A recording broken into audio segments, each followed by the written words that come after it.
పూలమాలలు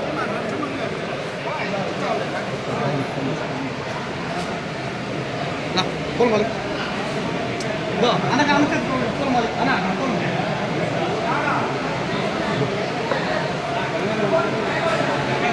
తమ్ముడు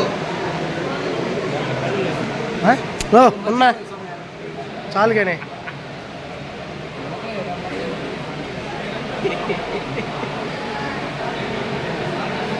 లాగి గట్టిగా ఓపెన్ చేసి అవారం ఒకటి పెట్టండి.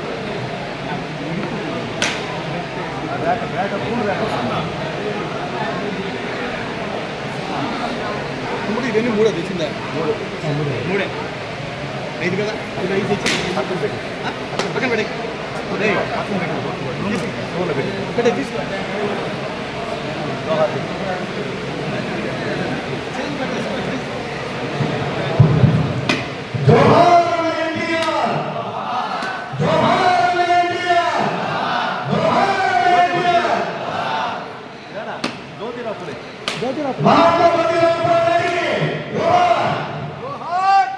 महात्मा ज्योतिराव फुले जोहार महात्मा ज्योतिराव फुले जोहार महात्मा ज्योतिराव फुले जोहार रवींद्रनाथ रामाराव जोहार इंडिया जोहार इंडिया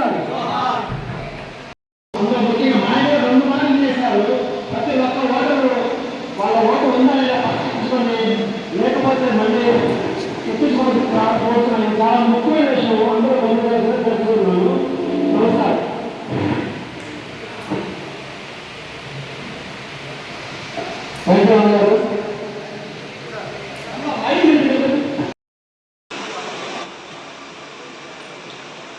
ముఖ్యంగా ఈ బీసీల సామాజిక న్యాయాన్ని ఈ ప్రభుత్వం మంట కలుపుతుందని చెప్పడానికి ఇప్పుడు నేను చెప్పబోయే చిన్న ఈ తేడాలు మీరు అందరికీ తెలిసినవి ఒక క్లుప్తంగా నేను చెప్తాను.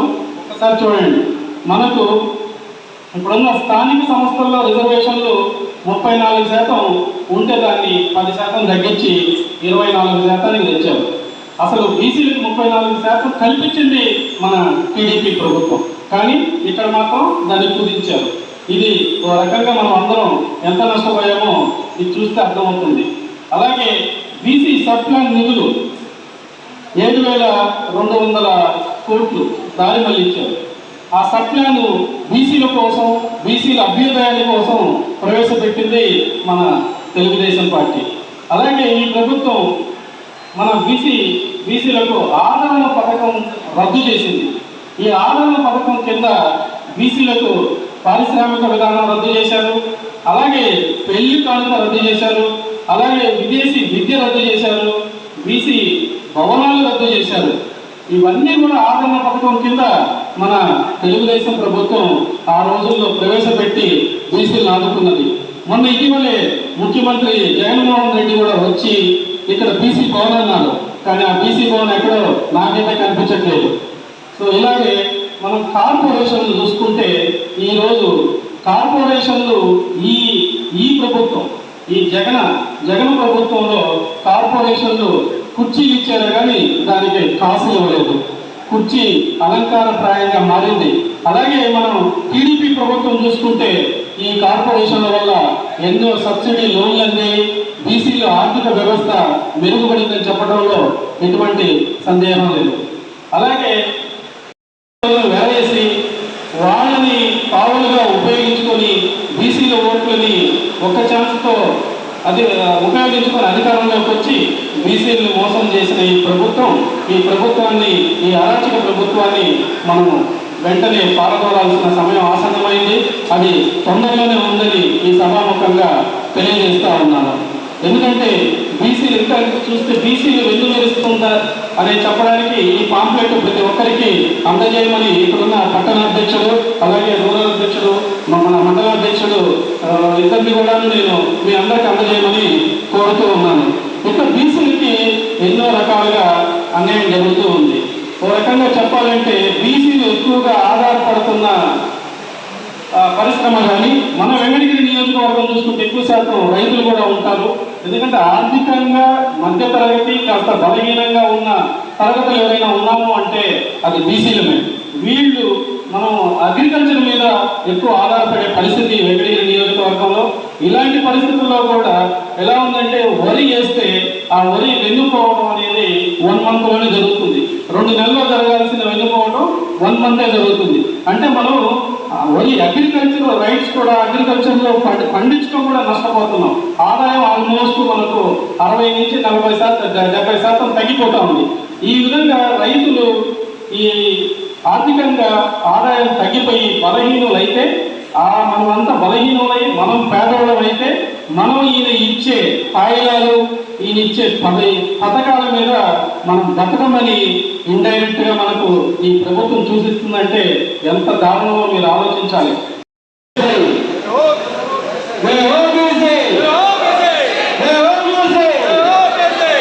ఈనాడు ఇంత బ్రహ్మాండంగా బీసీ సదస్సు ఏర్పాటు చేసినటువంటి మా సోదరుడు పట్టణాధ్యక్షుడు ఈ కార్యక్రమ అధ్యక్షుడు గంగాధర్ గారికి, అదేవిధంగా రూరల్ అధ్యక్షుడు చంద్రమోహన్ రెడ్డి గారికి,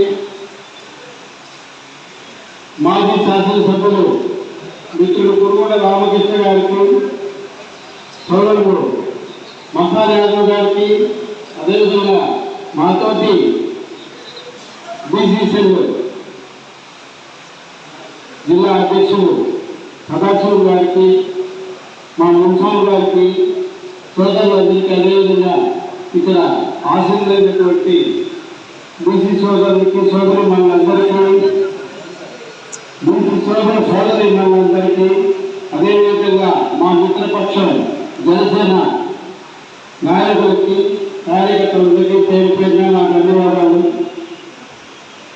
ఇప్పటి వరకు వ్యక్తులు తెలుగుదేశం పార్టీ బీసీలకు ఏ విధంగా సహాయ సహకారాలు అందించింది, అన్ని రంగాల్లో, అది రాజకీయ రంగం అయితేనేమి, ఆర్థిక రంగం అయితేనేమి, లేదా వాళ్ళ ప్రభుత్వంలో అభివృద్ధి చెందడానికి ముందుకోవాల్సినటువంటి అవసరాలైతే తీర్చిన పార్టీ తెలుగుదేశం పార్టీ అని అన్ని కార్యక్రమాలకు చాలా బ్రహ్మాండంగా తెలుగుదేశం పార్టీలో ఏ విధంగా బీసీలకు అభివృద్ధి జరిగింది, ఈ గత 4.5 సంవత్సరాలు 5 సంవత్సరాలు ఏ విధంగా అన్యాయం జరిగింది, ఏ విధంగా అంచనా జరిగింది, ఏ విధంగా ఆదరణ లేకుండా సోదరుడు మొత్తం లేకున్నట్టు ఇంతకుముందు ఉన్నటువంటి సబ్సిడీస్ కానీ, ఇంతకుముందు ఉన్నటువంటి రాయితీ ఇంకోటి కానీ అన్నీ తగ్గించారు ఈ గవర్నమెంట్.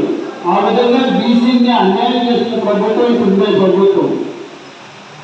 అందువల్ల రాబోయే ఎన్నికల్లో బీసీలందరూ ఏకంగా ఉండి ఈ ప్రభుత్వాన్ని దించి మనకు ఏదైతే సహాయం చేసినటువంటి తెలుగుదేశం ప్రభుత్వాన్ని తీసుకురావాలని, అఖండ మెజారిటీతో తెలుగుదేశం మెజారిటీ అఖండ తెలుగుదేశం పార్టీ తీసుకురావాలని మనందరూ కోరుకుంటూ నాకు ఈ అవకాశం ఇచ్చినటువంటి పెద్దలందరికీ పేరు ధన్యవాదాలు, నమస్కారం. ఒక్క నిమిషం మా సోదరుడు జనసేన నాయకులు శ్రీ కృష్ణ గారు మాట్లాడతారు.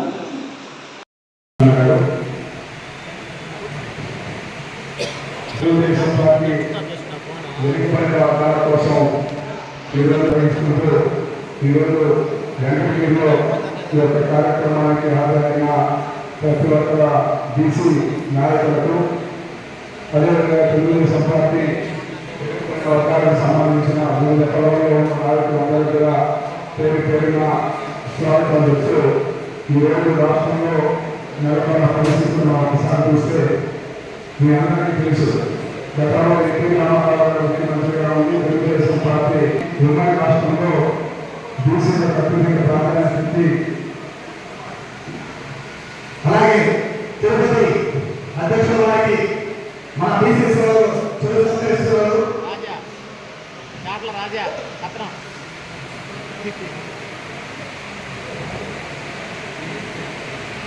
పరిస్థితి మనం చూస్తున్నాం. ఎన్టీ రామారావు కానీ చంద్రబాబు నాయుడు ప్రభుత్వంలో వెనుకబడిన వర్గాల కోసం, వెనుకబడిన వర్గాల్లో బీసీ నాయకులని రిజర్వేషన్స్ పట్టిక తీసుకుంటే ఈ రాష్ట్రంలో 34% రిజర్వేషన్ స్థానిక సంస్థల ఎన్నికల్లో మీ అందరికీ తెలుసు. వార్డు సభ్యుల దగ్గర నుంచి సర్పంచులు కానీ, ఎంపీటీసీలు కానీ, జడ్పీటీసీలు కానీ, అదే మంచి వృత్తులు పొందాలి. అన్ని రకాలుగా చేస్తామని చెప్పడం కూడా తెలియజేస్తా ఉన్నాం. గతంలో ఏమేమి చేశామో అవన్నీ ఉంటాయి. ఇంకా కూడా ఎక్స్ట్రా పెట్టి ఇంకా ఏమైనా అభివృద్ధి చేయాలి అనేది ఆయన ఆలోచిస్తున్నారు. ఖచ్చితంగా మేము గుర్తుపెట్టుకుంటుందని చెప్పడం తెలియజేస్తాను. అందుకని ఇది బీసీ మీటింగ్లు అన్ని మండలాల్లో పెట్టి మీతో ఒకసారి మీటింగ్ పెట్టి మాట్లాడే ఏర్పాటు ఉన్నారు. అందుకని జైలు బీసీ పెట్టి అన్ని మండలాలు కూడా కేవలం ఓన్లీ బీసీ తప్పని చెప్పి మాట్లాడడం జరుగుతూ ఉంది. అందుకని మీరు అదే అవసరం లేదు. మీ బిడ్డల భవిష్యత్తు కూడా తెలుగుదేశం ప్రభుత్వం వస్తే బ్రహ్మాండం ఉంటుందని చెప్పి కూడా తెలియజేస్తాను. ఎప్పుడు కూడా చంద్రబాబు నాయుడు దూరం చూస్తూ ఆలోచిస్తూ ఉంటాడు. గతంలో మన హైదరాబాద్ ఏదైనా అభివృద్ధి చేశాం, అదేవిధంగా మన ఈ శ్రీమంతులు చేయాలనే కాన్సెప్ట్తోనే 32,000 ఎకరాలని మనం తీసుకుని ఈరోజు దురదృష్టం ఓడిపోయి అభివృద్ధి కావాలని పెట్టి రేపు తెలుగుదేశం వచ్చిన తర్వాత మరి పరిశ్రమలు కానీ అన్ని రకాలుగా మన అభివృద్ధి చేసుకోవడం కానీ మన రాజధాని ఏర్పరచుకోవడం కానీ అన్ని కూడా జరపాలని చెప్పడం తెలియజేస్తాను. ఈరోజు ఈ జగన్మోహన్ రెడ్డి 3 ముక్కలు ఈ 3 ముక్కలు అసలు రాజధాని లేకుండా ఊడిపోయేలా చేస్తున్నాడు. ఖచ్చితంగా మీరందరూ కూడా 10 మందికి చెప్పి మళ్ళా మనం అభివృద్ధి చేసుకోవాలి, రాజధాని ఏర్పరచుకోవాలి, ఈ రాష్ట్రాన్ని బాగా చేసుకోవాలంటే మన చంద్రబాబు నాయుడు ముఖ్యమంత్రి కావాల్సిందే. అప్పుడే ఈ రాష్ట్రానికి దశ చెప్పడం కూడా తెలియజేస్తాను. మనకి 32,000 ఎకరాల భూములు పరిశ్రమలు తెచ్చుకోవచ్చు, మన బిడ్డలకి ఉద్యోగాలు తెచ్చు, అన్ని రకాలుగా డెవలప్ చేసుకోవచ్చు చెప్పని కూడా తెలియజేస్తూ దయచేసి ప్రతి ఒక్కరు కూడా రాబోయే రోజుల్లో పొరపాటు కూడా ఇంకొక లేకుండా తెలుగుదేశంకి జెండా ఎక్కడో రాయించాలి. అప్పుడే మన సీమానికి ఈ రాజధాని కూడా ఏర్పడుతుంది. మన బిడ్డల భవిష్యత్తు బాగుంటుందని కూడా తెలియజేస్తూ మీ అందరికీ పేరుపైన అభివృద్ధి ధన్యవాదాలతో సెలవుకుంటా. జై తెలుగుదేశం, జై జగన్మోహన్ రెడ్డి.